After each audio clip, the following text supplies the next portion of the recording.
দপ্তরের তথ্য অনুযায়ী গতকালের তুলনায় নওগাঁয় আজকে তাপমাত্রার যে পারদ সেটি অনেকটাই বৃদ্ধি। অর্থাৎ গতকাল দেশের সর্বনিম্ন তাপমাত্রা রেকর্ড করা হয়েছিল নওগাঁয় ৬.৪ ডিগ্রি সেলসিয়াস। আর আজকে সকাল ৬টায় নওগাঁর বদলগাছি আবহাওয়া অফিসে তাপমাত্রা রেকর্ড করা হয়েছে ৯.৭ ডিগ্রি সেলসিয়াস। অর্থাৎ গতকালের তুলনায় আবহাওয়া অধিদপ্তরের তথ্য অনুযায়ী আজকে নওগাঁর তাপমাত্রার পারদ কিছুটা বেশি, কিন্তু আমরা কিন্তু দেখছি সকাল থেকে আজকে ঠান্ডার যে প্রকোপ সেটি আসলে অনেকটাই বেশি।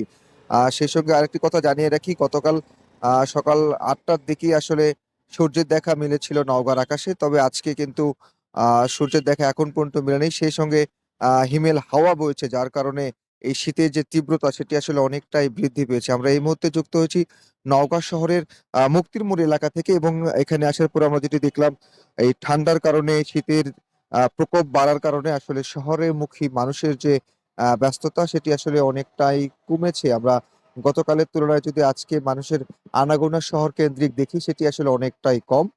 অতি প্রয়োজনীয় কাজ ছাড়া ঘর থেকে কেউই বের হচ্ছেন না। বিশেষ করে যারা স্কুলে যাচ্ছেন অভিভাবকরা বাচ্চাদের নিয়ে, তারা এবং যারা খেটে খাওয়া মানুষ, দিনমজুর মানুষ, সেই সব মানুষদের আমরা উপস্থিতি লক্ষ্য করছি। এছাড়া কিন্তু অন্য কোনো পেশার মানুষদের আমরা এখন পর্যন্ত চোখে পড়েনি। তবে এই ঠান্ডার প্রকোপ বাড়ার কারণে সবথেকে বিপাকে পড়েছে বা দুর্ভোগে পড়েছেন যারা ছোট, ছোট যানবাহন চালান, বিশেষ করে ভ্যান, রিক্সা, টমটম সহ এই ধরনের ছোট বাহন যারা চালিয়ে জীবিকা নির্বাহ করে, সেইসব মানুষের কষ্ট বেড়েছে এবং সেই সঙ্গে দুর্ভোগও বেড়েছে।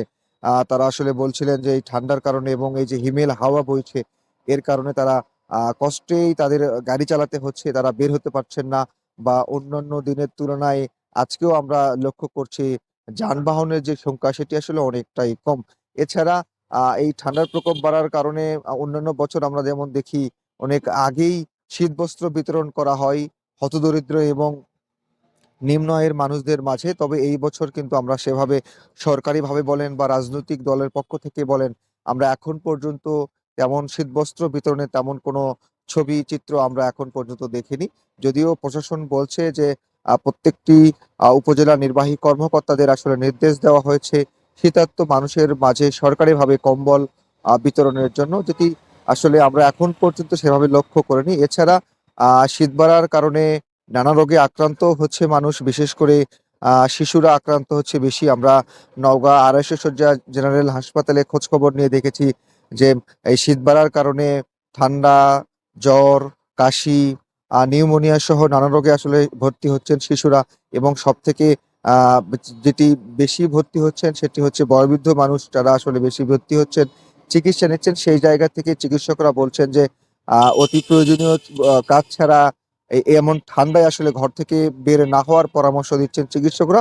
সেই সঙ্গে যারা কাজের প্রয়োজনে বা বিভিন্ন প্রয়োজনে যারা আসলে এই ঠান্ডার মধ্যে ঘর থেকে বের হচ্ছেন, তারা যেন পর্যাপ্ত পরিমাণ গরম কাপড় পরিধান করে এবং সেই সাথে যাতে টাটকা খাবার তারা গ্রহণ করে, এমনটি কিন্তু চিকিৎসকদের পক্ষ থেকে পরামর্শ দেওয়া হচ্ছে।